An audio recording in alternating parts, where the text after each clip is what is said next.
ഈ വർഷത്തെ SSLC +2 പരീക്ഷയിൽ ജയിച്ചവരോടല്ല എനിക്ക് പറയാനുള്ളത്, തോറ്റുപോയ വിദ്യാർത്ഥികളോടാണ്. ഒരു പരീക്ഷയിൽ തോറ്റുപോയി എന്നതുകൊണ്ട് ജീവിതത്തിൽ തോറ്റു എന്നർത്ഥമില്ല.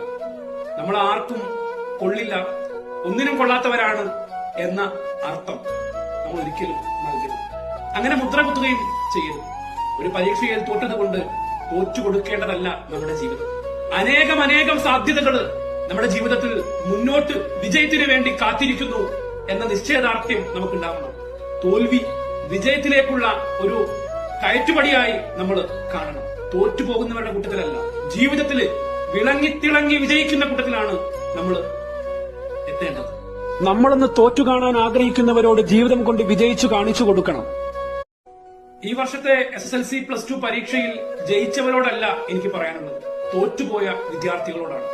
ഒരു പരീക്ഷയിൽ തോറ്റുപോയി എന്നതുകൊണ്ട് ജീവിതത്തിൽ തോറ്റു എന്നർത്ഥമില്ല. നമ്മൾ ആർക്കും കൊള്ളില്ല, ഒന്നിനും കൊള്ളാത്തവരാണ് എന്ന അർത്ഥം നമ്മൾ ഒരിക്കലും നൽകരുത്. അങ്ങനെ മുദ്ര കുത്തുകയും ചെയ്യരുത്. ഒരു പരീക്ഷയിൽ തോറ്റതുകൊണ്ട് തോറ്റു കൊടുക്കേണ്ടതല്ല നമ്മുടെ ജീവിതം. അനേകം സാധ്യതകൾ നമ്മുടെ ജീവിതത്തിൽ മുന്നോട്ട് വിജയത്തിനു വേണ്ടി കാത്തിരിക്കുന്നു എന്ന നിശ്ചയദാർഢ്യം നമുക്കുണ്ടാവണം.